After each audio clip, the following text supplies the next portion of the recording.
nó to khó chứ chuyện thế đào tay ở đấy liệt hết tạt luôn tạt thêm mà bây giờ đào tới lọc cơ để nó này lọc cơ nữa thì nó mà chỉ thế mà chân chỉ thế cho nó cái xe tí này thì bỏ lon trên lãnh sợ ta chỉ mấy lọc cơ thế nào được con gì nào ơi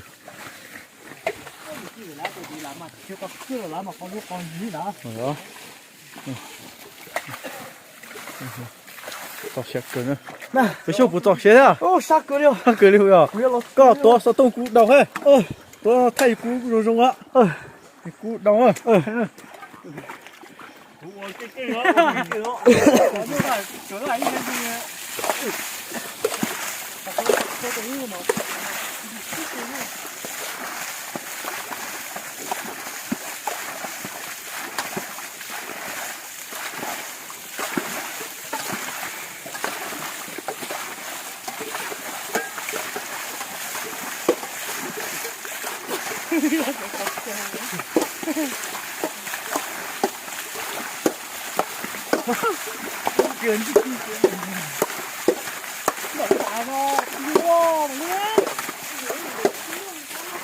bữa hướng cá lọt tiền nó cá lon trả nó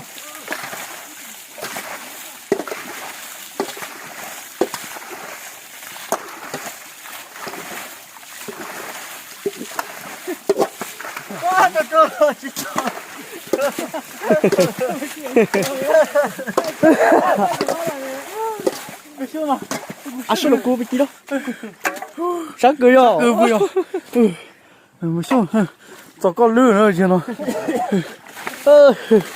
sắc cười lớn tụi không chẳng gì tôi chỉ cho mà chỉ dùng gì đi đàn ơi sao giờ đâu mà sao đấy giờ đâu sao đấy hả nhiều vào sắc cười nữa cô chỉ này bọn cái sự thế tạo ơi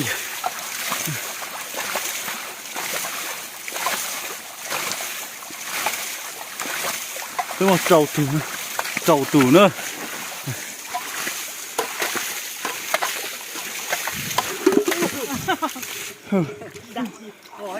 nó có tư giả tàn nó có che thứ buồn phải không chết chưa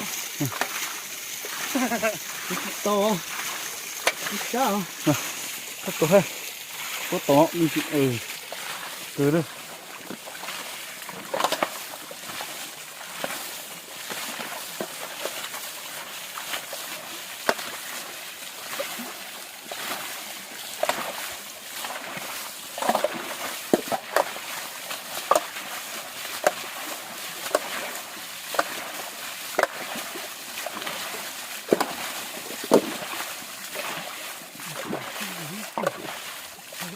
hey ông được một thế đấy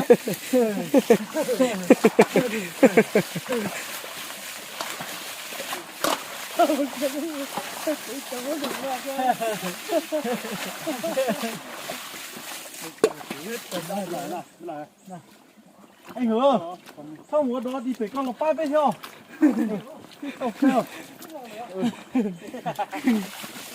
phải chi lần đã lắp tắt đi cái tàu này đấy sắc cửa đấy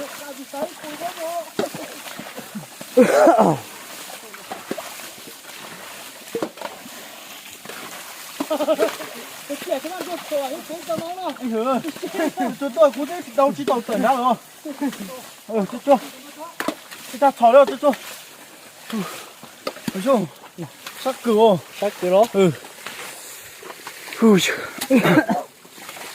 sao mày chỉ có nó mỏng thôi mà nó cô hiểu rồi chứ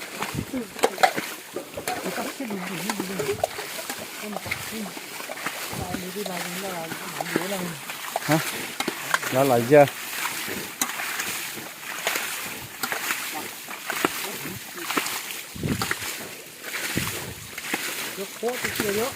cho anh hứa vô kho cho ba theo cứ lấy chỉ theo kho to có sức cười đấy để tin nó ta hầu tư lo liền ra hờ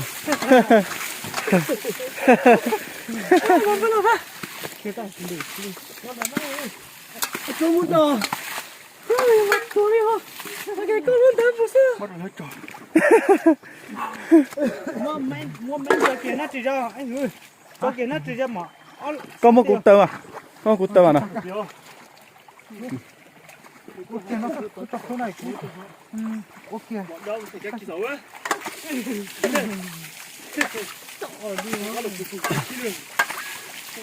Bà cha sơn Ai cái kia sơn nhỉ? Thế đâu ấy.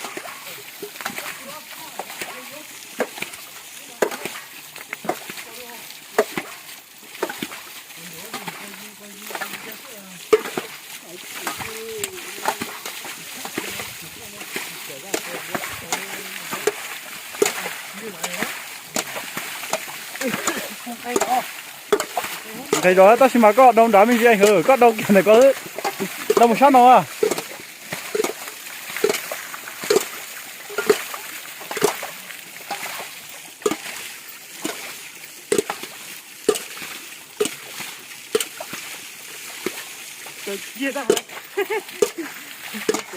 Thế anh hử có đâu không coi mình đi lò đi hả?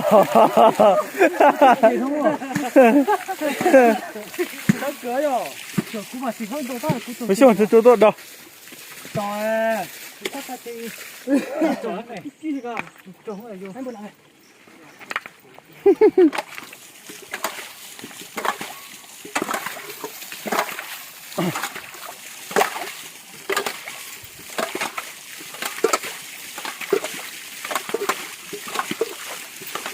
Nữa phát cứng cầu nó sẽ tù hết hả? Hắn cứng cầu nó mà. Thấy tưởng còn mà tao kia nó non chè nè. Rồi mà. Ít thôi là. Để cho. Cái số. Cú trâu cá chè, cú sát cá chè này để ít chịu đâu.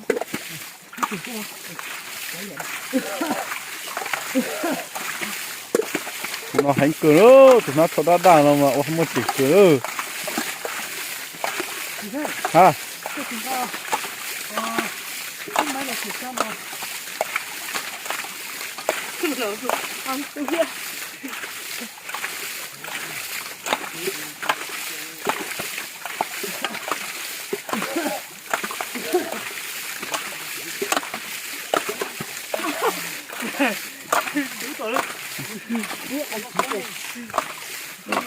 Có mua đi à? Mấy mà mới là. Ui tụi to.这么炒一别扩的吗？Biết đi hả?炒肉不拉尾，别扩的老六。 Là cái tao là nó cấu đâu. Cái Bỏ gì? kia ta sửa. Tao rồi kêu quê quê.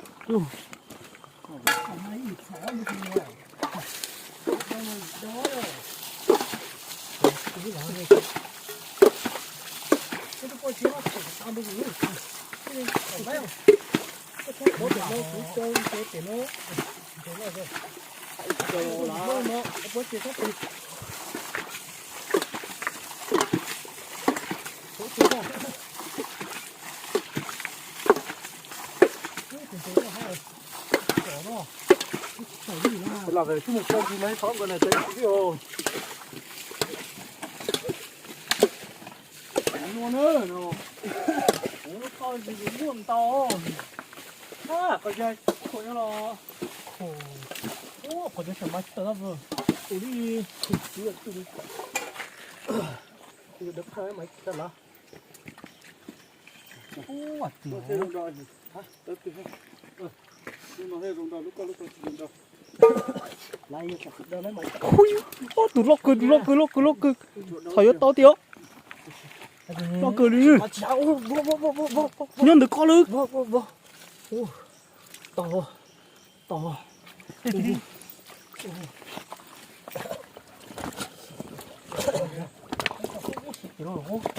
Tay đều. Cái số một tức cá ta. Đi à. Tức Nhưng mà để cho nó sẽ rồi. nó to được không? Nó chỉ được khắc lại được khắc là mình tịt tèo á. Nhớ chịu to đi. Nó còn gì thứ đó. Nó chỉ có tàn nó không thủng gì.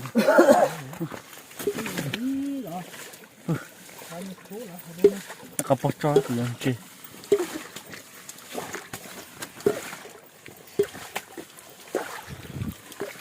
có mà nhon sinh cho tu khe sao có phải không khổ bên đây cả có khổ hơn nó cho nó to xếp cứng câu nó cho không chống gì đâu nó có khổ to xếp cứng câu trên mê thôi chơi thì họ lo thôi mà khổ trên mê nó cho không chống gì ơi ô thì nó mới tu là từng đầu thì có tu đâu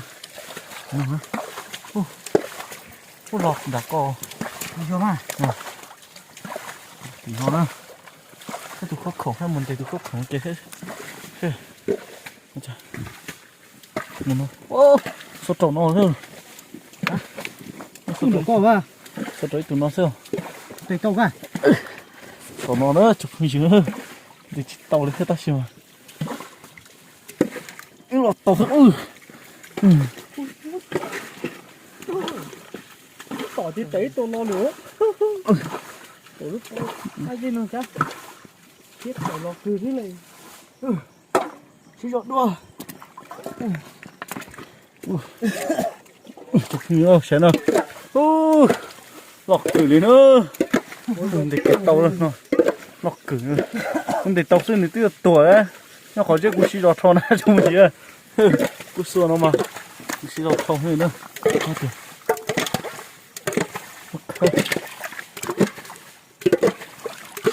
đây là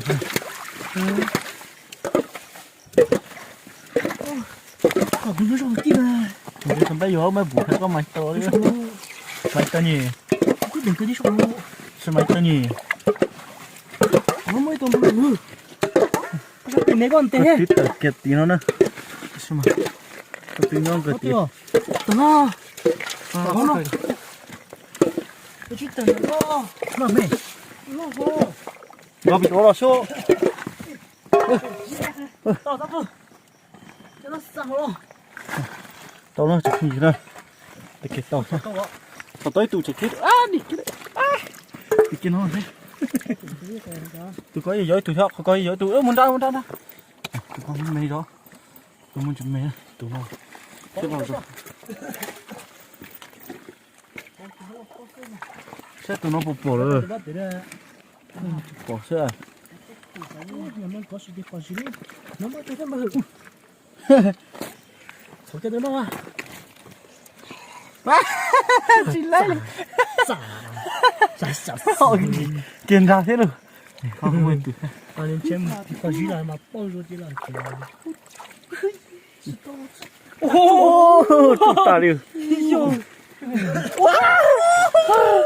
bây giờ thì tụi nó cười nữa cười chụp ôi hết chết tí nó nó đi đó đi chỉ điều để tôi sẽ cả cho đi cái có bà tỏ nó thì tự lo sao có cái tiêu có bà tỏ thì nghĩ tự cho nó đi đó các bạn như cổ bé các bạn như nó cái chụp bé nó hả cái nó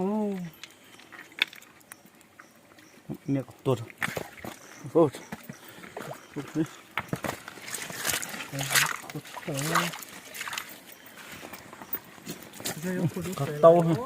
tàu làm để thằng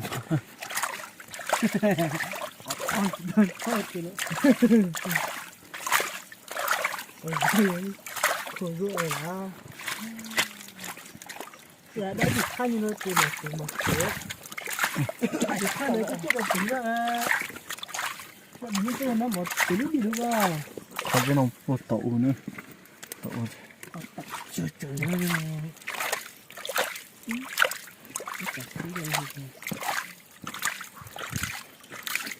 cái khát này một cái khóc khổ này không nghe gặp cho nó chỉ tay kỹ theo tao kỹ này khóc khổ đúng kỹ sao khóc khổ này khóc khổ mà kỹ là đúng kỹ thôi hỏi học gì sao hầu đi ha tí là cái lên đi tí cái gì cho mình tí cái nữa tộc kia rồi chân trời nó mày anh chị cá sơ cho các cá nữa cá sơ đấy nó là cái nó để mà cái mua là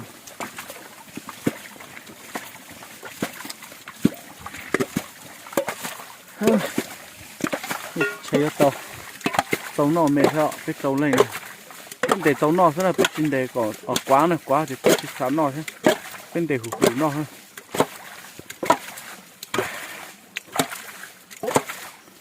có tả đi có tả lên được không gì tả lên ta mà thích mua xuống thích mua xuống đó không trồng gì nữa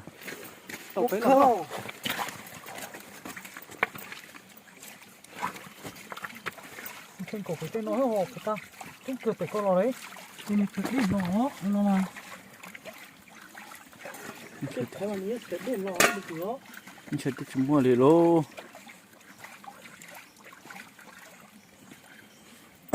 tôi tụi mình thì nhớ tỏ tên nó hết mà muốn làm sao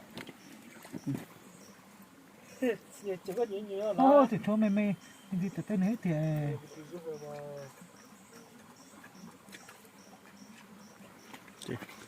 tôi cho nên một khẩn chế nữa khẩn chế khớ có tàu có lọc cơ nữa ơi khẩn chế chế lính sao cho nó nản chế lính ta mà tí cả lót này tôi khóc khổ này xem đâu đấy tôi lo chưa tôi lo đó không nó là bây giờ đấy tôi nó thì nó lấy cho không gì cắt cờ lưỡi cho nó nào hầu thiết chi mà ta thun thì cắt trái sợ trái cái tì nên tao tết trái san tao trên trên này chứ à tao bỏ đồ thế tao nọ đi ạ tao xin mà trái cái tì nên tao san bỏ cái san nhá là chỉ cứ tao nọ đầu giàu thế tao xin mà nó mà mua là không chịu chờ đi nữa để không mua chung chỉ họ chờ họ mua chờ chỉ họ chung thôi nè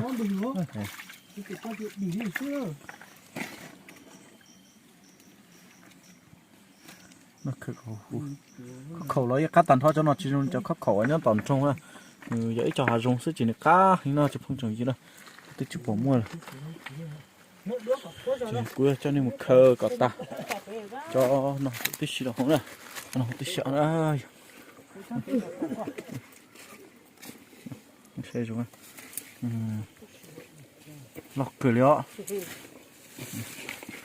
tại rồi tôi chỉ ở tủ nó thôi chả nhỏ chứ ở tủ nó thế xí này để tông tàu cởi ra gạo đấy để khó tả chỉ lọ lì xí nữa cho phong nhiều nữa cá tàu chỉ trứng cào nó cho nó bé hụt cá tàu nó ta mà từ này không nên lấy chả cho nó mà nếu bớt chiều cá này nếu bớt chiều cá ta chỉ mà nếu chúng bớt xa này nếu mùa hay rúng nó cởi nữa bé lạc khơ nó còn nó có các cá nữa lọ lì xí để mà muốn rồi hú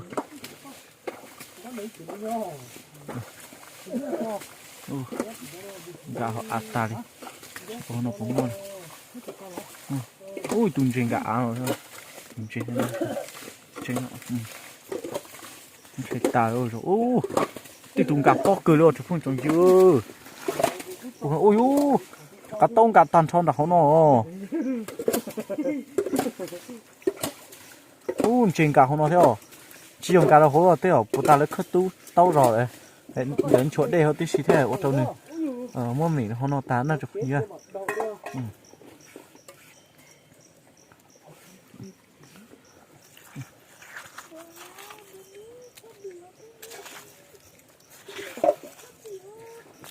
khẩu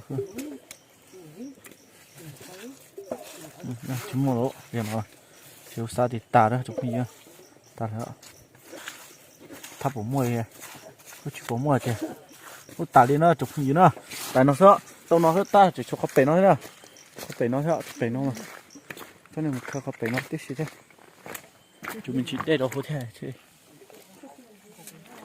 chúng chỉ tí tua thế đấy cho lọ này nó này nó mà đi nó lúc bà bể nó cho nó mặn đâu rõ cho chọn trên đâu rõ nè có tao tê trời rồi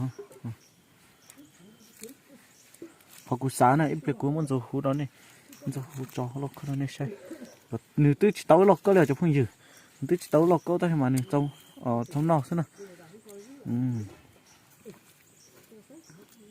nó khổ khổ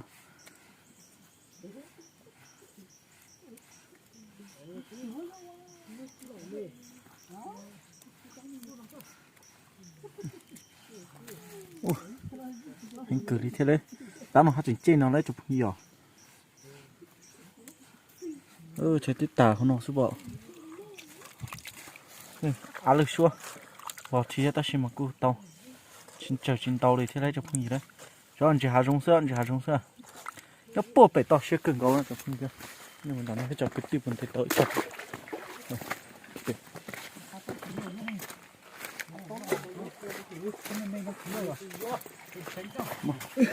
lần tỉ tao luôn nó này món tỉ tao luôn nó cậu ở đây còn xin xe với rồi xe phải hứa anh chú phải cho tao uống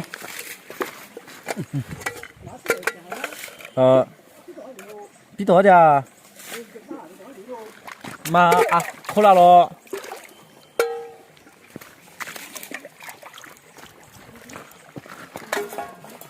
rồi đó này xe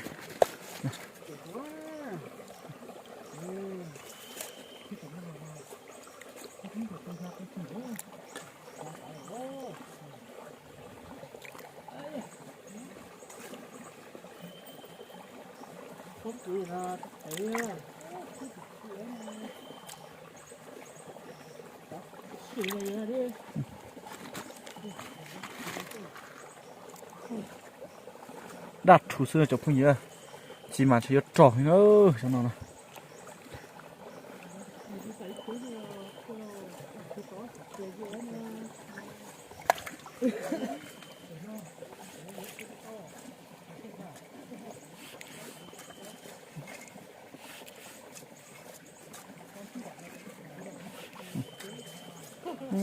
các cờ ha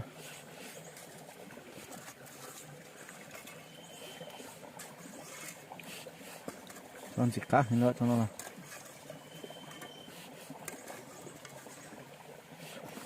ਜੇ mà có sòn đàn trâu mà cá đó có sòn phải to xe nào mà đi cá nữa phải to xe mà đi theo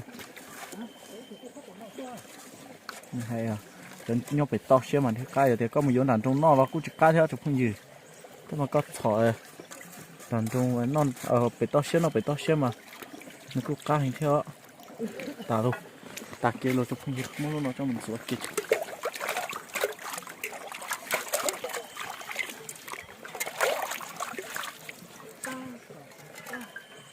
mình chia xí xí nó có một sọt đó lúc vậy nó rồi đi đâu vô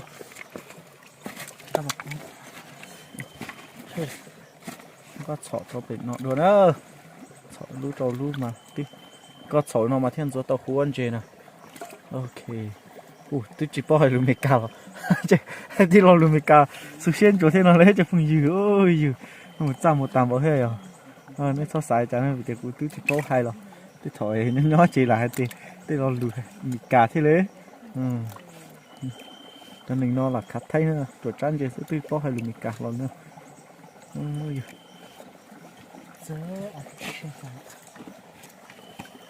đó sẽ sự ai được của cái gì đó ui ai à gì đó cái gì của cao rồi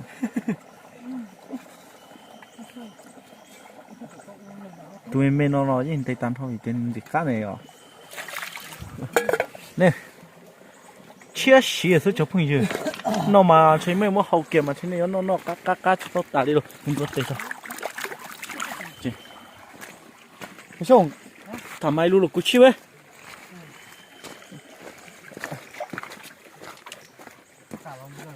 không được để tao chụp thì tao biết tụi nó hết buông cả con nó tới rồi hả con tao rồi tao không tàu theo cũng hoàn tàu đủ của bích lỏi rồi mua mà một từ mù đó để có mua đấy chắc cá chim cha thì cho chắc không tao đây thì nó đây tụi ông bây giờ chụp bún này chụp không chừng gì nó mù đấy nó mù ơi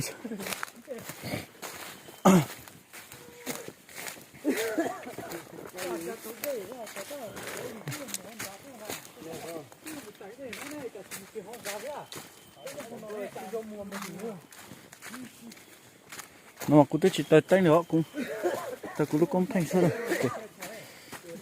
theo đó đi xí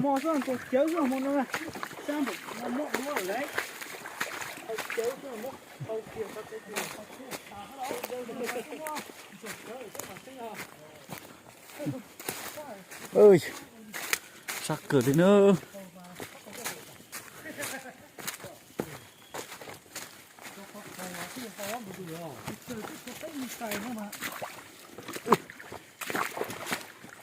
bếp phù nó ha bếp phù tê trong nó sẽ trồng phân trồng gì ơi tôi sẽ cửa bếp phù tao tên nó mà lọc cửa nữa cho nó màn gì lấy đủ lù sao chiều lét tứ ha lét tứ tôi sáng nó hay cái này đó đọc cửa ha ơi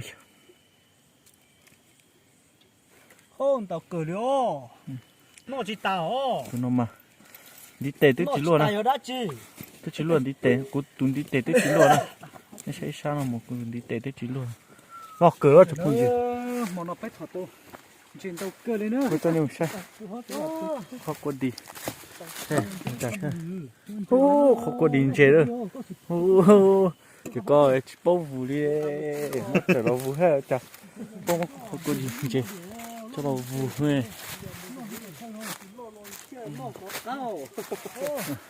có bao vụ chả chỉ liệu chả chỉ đi mà tao lúa chứ luôn còn con mà cho đi rồi chọn từ nó chọn tiền tiền rồi còn trời nó để nó nổi như sao đấy ôi ông vui giờ chọn một cái lư trời khơi xa ở chỗ cái gì đó chân chi đó rất là con chị có không đến chưa đi mẹ có đỉnh trên chưa có đỉnh trên đấy chưa có đỉnh trên trên lết tưa mới hử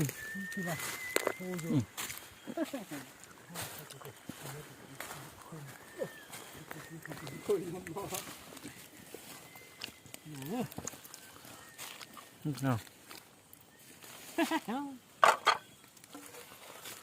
trời chụp bỏ này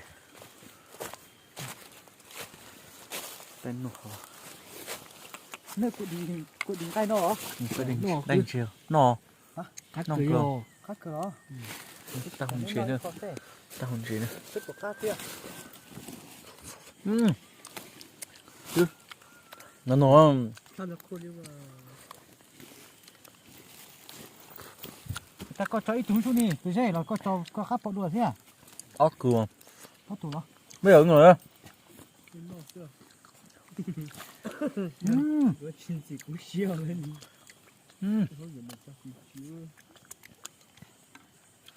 那你都讲了。chắc yến nó mà. Cái này đây rồi hả? Yến nó hay không? Khó khó đấy. Chúa kia không thì nó ho thì cá ho. Các bạn chúng mình cho cú lú tao nói sao? Các bạn chúng mình đã cú lú mình nói hết chứ? Vô lên nào chứ? Cú lú chứ? Lên nào sao? Đâu? Phải chết khăn kia. Cứ chết khăn kia không có.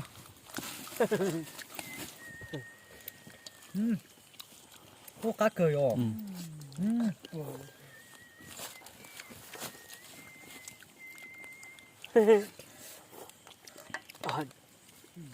Anh chế cho anh chế cho anh chế tôi cho tôi nói cái gì á tới chọn ít đọt cho là cho hơi mày không giờ mà cho câu rồi câu thế cho rồi chọn đò này rồi ô cô bảo cho thì khát mà tiếc bé chứ ha cô tôi mua để cô tôi làm nhà tiền lon cha cô để ý cho bé tôi có cho nó cả chỉ cá thình ồ bao xếp cờ liều có cờ liều mua tục cho cô to mà chỉ hay rồi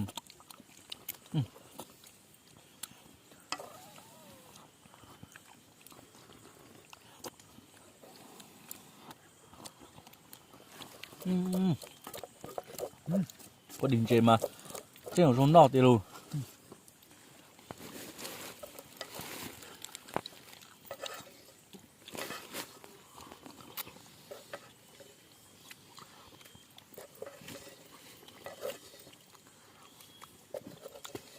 cần nó bự rất là mưa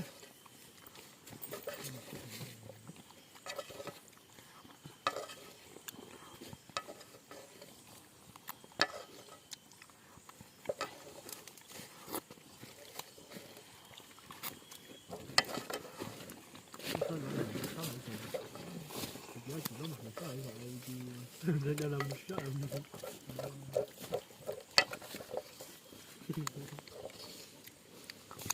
ngon.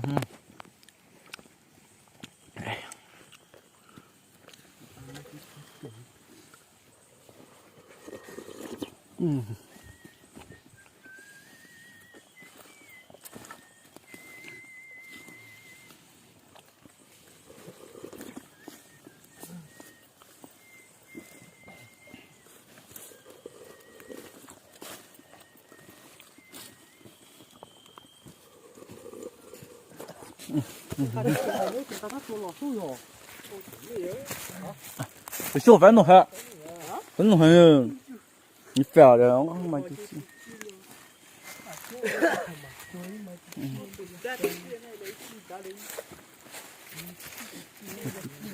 biết sao được chỉ cần chỉ nổ rồi.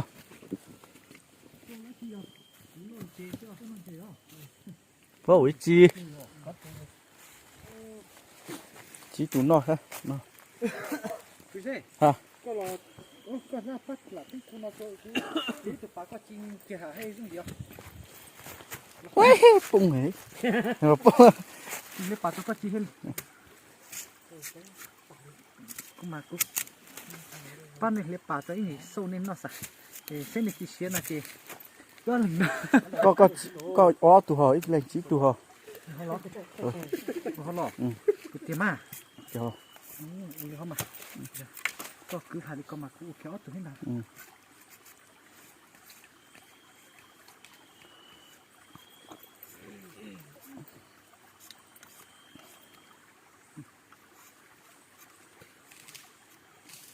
nó con này chót tới tung chế phải chứ ba sao mà cái cô thấy trời có mấy rồi à Thấy ở rung đâu. thằng nó ta cũng có dâu rồi chọn chế hem mu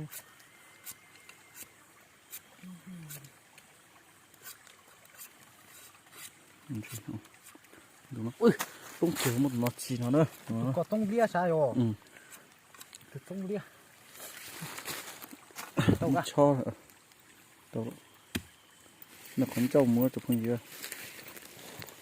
chỉ mất gì ra đúng rồi cũng chơi là cái chuyện mê nó Tẩy nó được. Cho nó xem nào. Cho chỉ xem. Nhiều ý chí nổi đi. chỉ bỏ chỉ đó Đâu đây chia. ôi không nữa nó Có nhà nó.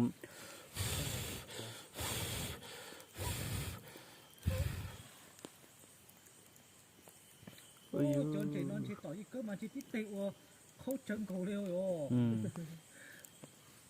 Nó mà chia thiết cá ra chụp phong trùng gì đó. con chế đi Cú chụp bò. bỏ ra có chỉ là tóc cũng nó sao cái cú nó là Có bò cả. con ra là cú con chế hết tao hả mà Cú mà cú tứ chỉ trông chế cú. Chỉ tao cú mà trông chế chứ. thì hết tao mà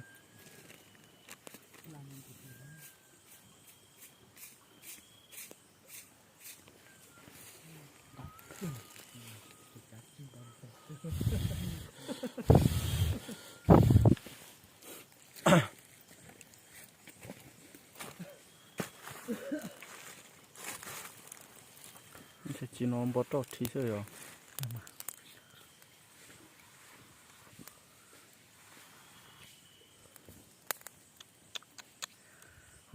thì cá thịt rồi có tụi có tông lê có tụi tông chúa có tụi tông tay rồi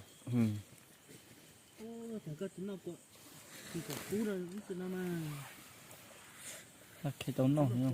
đi đó là cho tăng thì nhau không được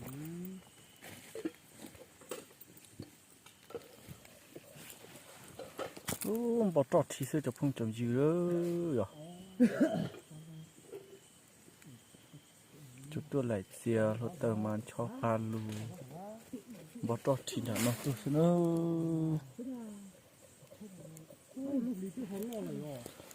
họ lo đó nó tôi sẽ chia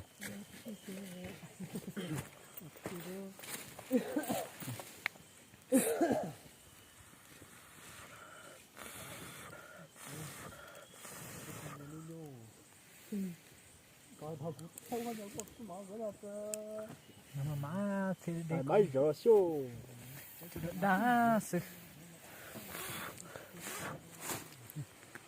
có đặt chú nữa này cho mặt tờ mu tỏ xe của nó sẽ dùng gì cam bởi chả nữa chụp phong trồng dừa rồi thì họ nhiệt cho kia tuần nào tuần luôn rồi thì dọn trên nó trên này họ ba đi lấy đăng ký cũ thế thế thọ cũ thế mua xe thay đó nên sai ya cũ thế bao thì nên nhiều rồi cũ thế bao thay đó nên sai nữa này cái tiêu này nhớ到tết sẽ sang trả chỉ nên tết chỉ tao nó chọn chỉ hạ xuống nó rồi à họ cho nó đâu ở tết chừng lò tết chừng nhớ là chỉ hạ chừng nó cũng kinh à bây giờ non chỉ tết chồng lò non chỉ phải tết chồng lò cả nó tù ô phải cũng cho bỏ đồ cho lánh luôn non li hò cho nó mà nó thêm mua sao phải mà cho lánh cho lầu liết từ cả tôi cho luôn đi cho cá rồi tôi cũng chia lầu rồi liết của tôi liếp lồng sơ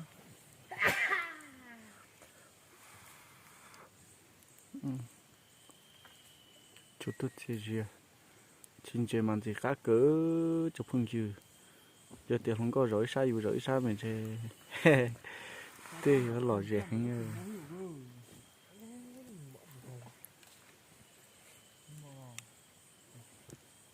chả bị chơi mấy sát ta làm mới làm à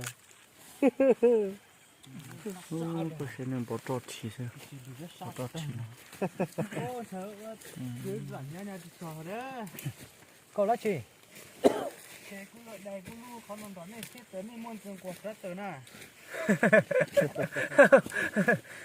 li mà có lợi đây nó phải sợ đời nhớ nó phải hiểu có đây nó có mỗi bởi giấy cho nè luôn à chứ là khi tụ pa nó cho một trời chúng đông sát tí thế khó giờ có mỗi có đây có khi tụ cũng có khi nó mà có chỉ mới cho một khi trời thì chúng đông là mà có đây mà nếu xuống là sát có sát nữa bởi giấy cho liền nó quay cho nên một số này nữa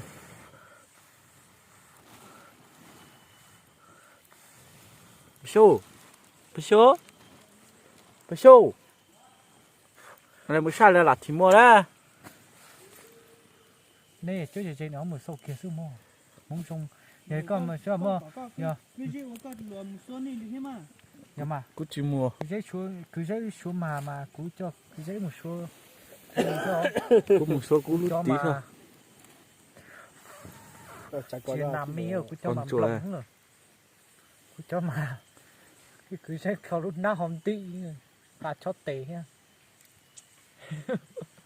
cứ cả thôi chơi một hết cho thiên cái thấu cho mới cho pleng cho phải của hắn đây phải chi bỏ tròn thì nó to mà bông thì sư lá dày gì xí nào đấy cho mình cá tầm bông thế đâu vậy mà giờ cái cuộc họ tàu tí chia nó mua kiến nó máu cá đồ của mới cháy mà thật kia à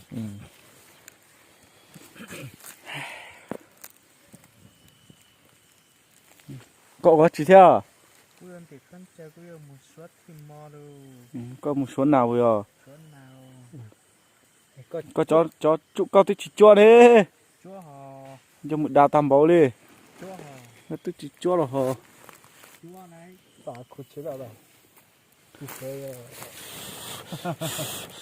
ôi tiền gì đấy suốt cái chậu người lo nữa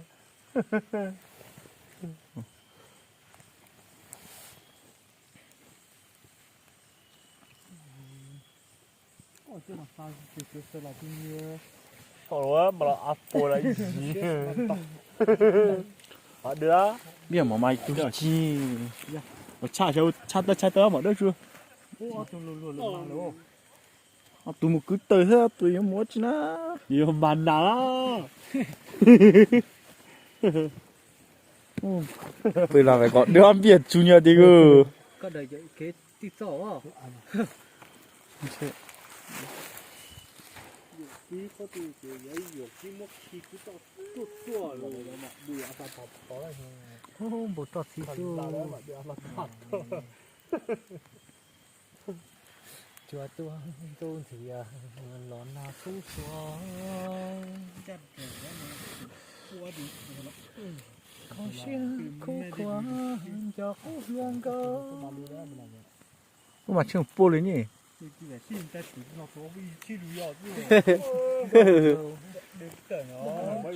à tiền tôi khát chỗ này mấy cái khát thì thôi bùi à tới kia mày phong cho tí ó ý có tí tờ có máy nữa tới kia mấy khát thì thôi bùi à mấy tiền thôi chỉ nhuyễn chỉ nhuyễn à mẹ sẽ hết đáp bùi chứ mà phụ sẽ ô cũng mà sáng nào cũng sao chỉ tụi cũng còn trăm ba nó số có trăm ba lô tiền ô lục có chỉ trâu nóอยู่ตัวsố họ luôn nó màอยู่như nó cũng chưa có có hay như nó phải cũng như họ đó một chuyện thì một chuyện chơi tao lại cái chồng ta phảiตัวcủaกูอยู่ta ấy thầu phảiตัวกูthì để ta nhảy cái nhảy thằng sáng giờ ba hai trời lấyเขาlấy nhầm tẩy cả thì nóตัวกูถึงที่แต่ในnhảyว่าsống sủaเลยthấy cái chỉ bút kiêu của à chưa có bốc kia rồi cũng là cũng nó chỉ tò mò lên này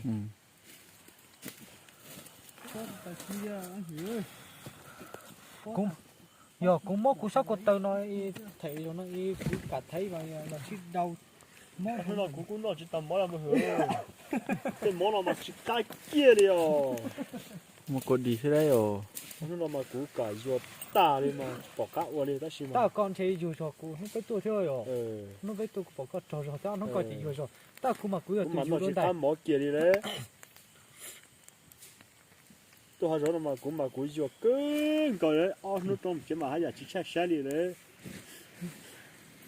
dùng nó một chế thế rồi ruột cứng cầu đi nè để cái chỉ mua chỉ nó đấy nó cho mua cái đến nó chỉ cho cái đến chỉ xíu nó cái sức cả anh chơi chỉ sau mùi giòn cả chúng lại giờ nó bự nó tạt bự sức nó chơi cũng chỉ cho đấy cao xuống tàu gì nó mua ngay nó chẳng cái mà nó chỉ cá này mà hử đấy cho chúng nó tới thì ngăn nó bỏ cha chỉ cá gì nó chỉ to rồi để thì nó chỉ chơi đấy chỉ vừa đấy cũng mà cũng là ôn đó thì nữa trong con trồng dưa cũ nó chỉ chơi cũng đấy chỉ sẵn rồi đấy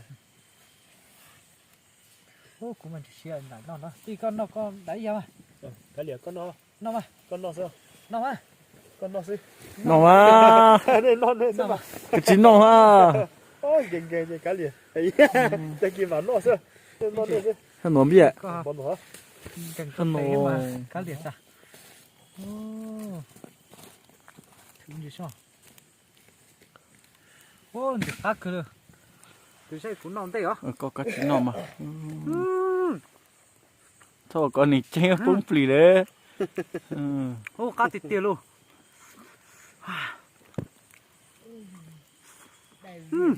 còn mà con chỉ cá thế đấy cá cứng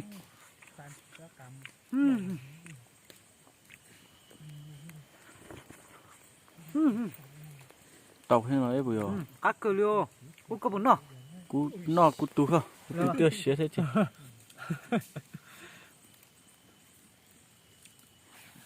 biết à tu anh yom biết nó thấy nó cái liệt nó sẽ chỉ nó mà chi nó à nó chỉ mà chi cũng chỉ có một tròn chế thế trong tròn chế rồi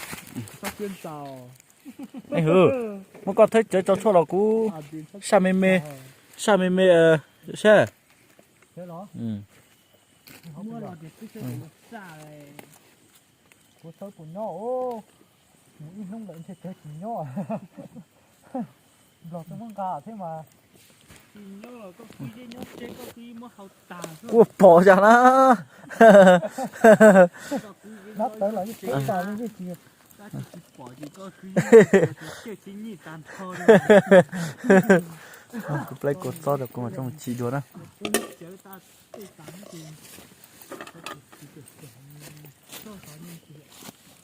Wow. Bây giờ thấy cháu chua nữa, cháu chua. Hồi ít bạt cho mà đi. Ô cá cờ liu. Con chó của hầu he. Đâu? Có cho nè. À, có cho nó cọ. Cô lịch cô chỉ trong gam một chi miếng chỉ thế.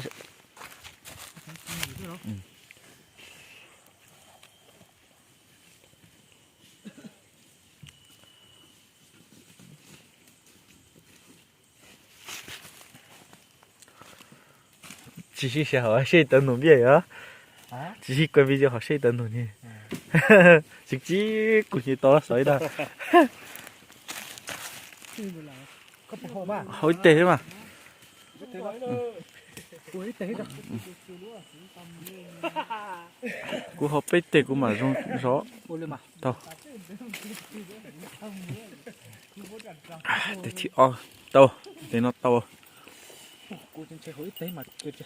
Chó chỉ hô anh hừ. Sát xì ô lúc sát xì theo cô thế cô tên này thiên cho tay theo bây cặp bây giờ cô hắn nhiều chả thấy một số bây giờ nó nhiều cái cô tên này hết bây giờ.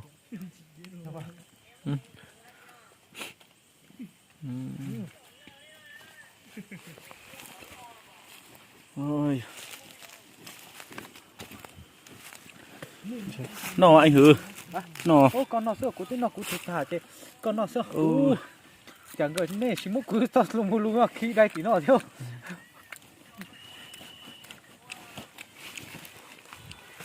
Khác cực. Không có không có cho nữa. Cơ he. Cho là tính cho.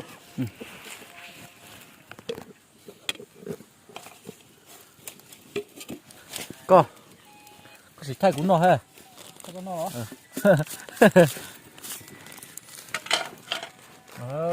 Chỉ có một quài tôm bú 18 phút nữa. Nhưng mà bây giờ đây rồi cho tí lâu thế kiểu sai rồi. Ôi, nó này chụp gì á. Ôi, còn con đi tao hầu. Ôi, bữa đó được. Đâu? Lọc từ. Yo, chú. Xem chị mà.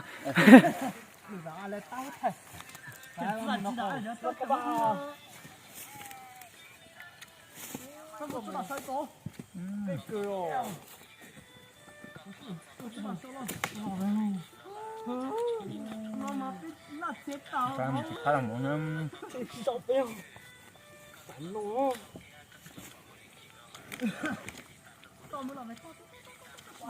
con nó tò mò của ai cho bảo yo nó tạm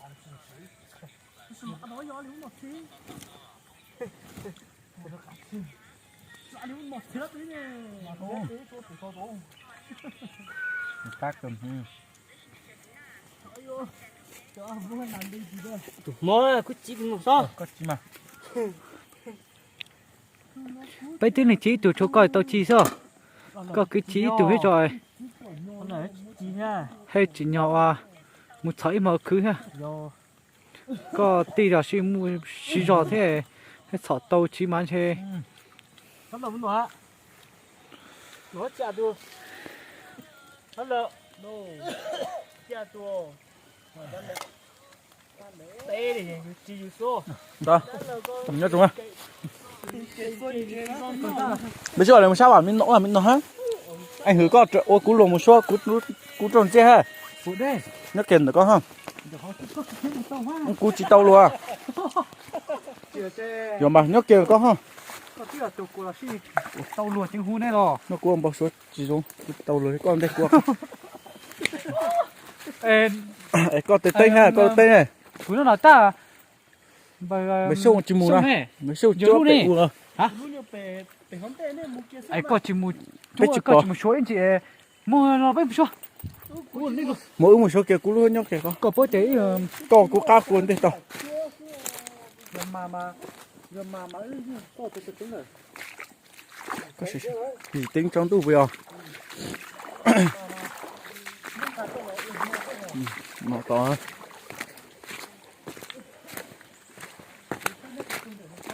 giờ mà cú chốt cái to nó sao đấy để nó không chế nó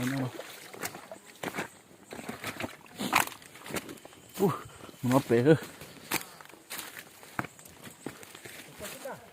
để nó mình chỉ chắc mua sắp một chai chỉ chai quá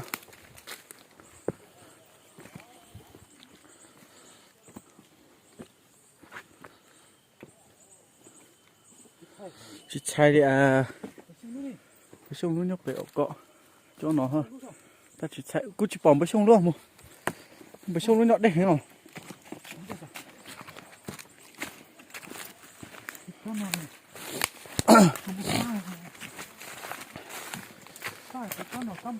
nhiều mà cho cú chuồn nữa mà cam trong đó người ta mà tao tuột gió còn mà thằng nó đây rồi nó đây rồi cái việc có cầu chơi thì chú sáu sao nó rồi mặc cái được không to rồi tại chứ mà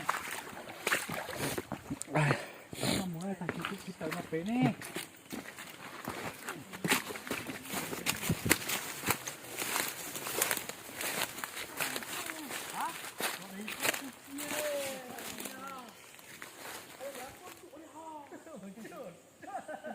không nào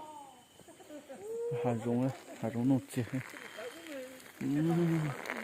còn tông mà đa thu đậu rồi nó hơn siêu bục bẹ như tôi siêu cho bọc sống tu đi đấy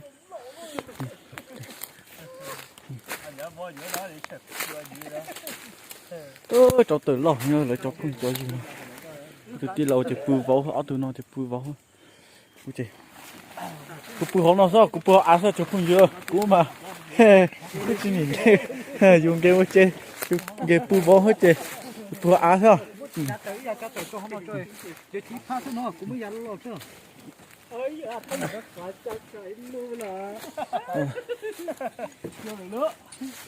lịch học cũng bù xe luôn có quá chín à trò chơi thứ bây giờ trò chơi nó hay lumika hay trò chơi phun như thoáng này chạy kẹt cũng gà mè nó gà mè luôn nhá là thế ôi xem được gì vậy tôi tự chỉ lại liệt đâu út đầu nó thôi nó chụp phun trời dư ít tụ phun kiện cha rồi cho mỏ view à, rồi phải mấy tụ lớn à họ lấy tôi sao là thay một đòn đá chỉ chung câu tuần đá phun từ họ chui nó nè tiếp tục hiểu rồi lo cô hiểu tiếp tục chỉ hiểu họ nông cô khe chứ bây giờ tiếp tục bù tỏ mỏ nó là chụp phun dư nhưng mà nó màu mà từ tỏ xa thì cô chỉ tao thay đó nên sai nó cô là các là thay nên lúc mà tôi chỉ thay đâu cô thay mò nó nên sai thôi phải chả mò nói phải mò nói ô nó tiêu cô nha mò nói tôi ở bên mình tiền chè nữa bên tiền chè thì ở ô tô cái lẩu nó này sẽ chè chỉ tuần chè thế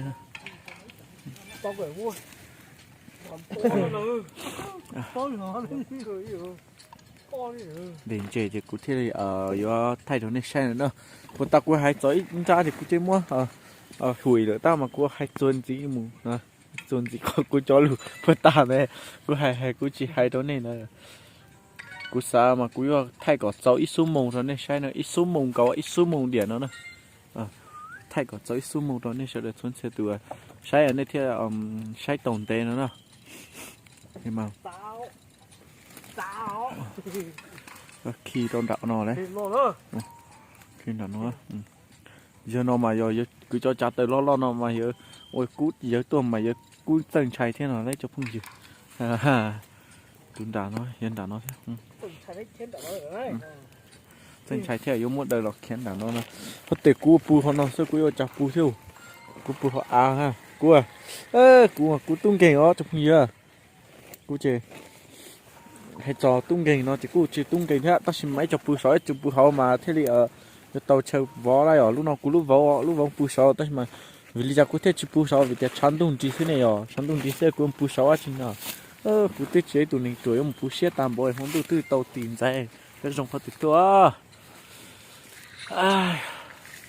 à để nó mấy cái gì cho chỗ y ra mấy đan này kia ta xem mà nó chả do ở một hồi chạy tới cái đâu đâu kia giờ có bị vết sắp tới thì về á ta để to rồi sư xia được đâu nó thế nữa là để to đây là một xe cân lao đấy để to tới cái gì đó ta để to ơi to là cái vậy thì tôi chừng cà tinh này nên bên cà tí cho sọt tung nữa cho cú à để cho tiền nó cho thiếu thiếu nó tiền hoa công muốn là vừa đấy làm luôn có để nó có đi nó mới nó có đi nó để nó đó để nó cú ra cứ cú nó là cái cái tin đâu rồi mà có cái cái nó thích sót của con tuổi cũng chỉ cú hết tao có này cái con mà cú sao cú sao cái có không à có khó là cái cú sướt cái tuôn ta rồi cú mất cái tuôn này nên chiều nó cũng nhẹ cả bây giờ có bùi họ á chứ bùi à chắc có bùi sầu sầu á sầu tông á hả à tung kình bùi à có thể cúi tung kình nó đấy bùi à cúi chỉ tao xài lên đó cho bùi họ á cho hành họ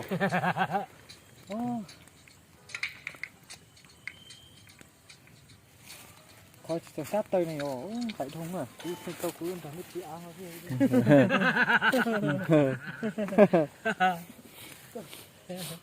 ủa à sao mà đó có cứ yêu với chăn nữa sao cái chuyện coi mất cái này nó một chó chứ vì nó lấy một tờ nó hướng cho cái chị cho mà đầu tiên con đỡ ta chỉ lon là nó mất từ một chỗ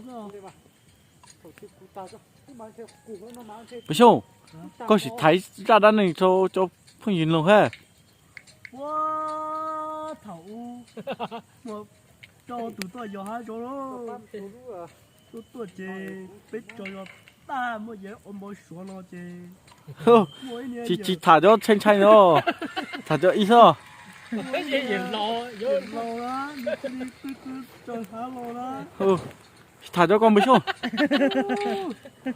giờ nữa chạy thiệt nó cho đi sợ khéo cha này muốn chế đi chứ tao bé thả cho con thả con hơi bừa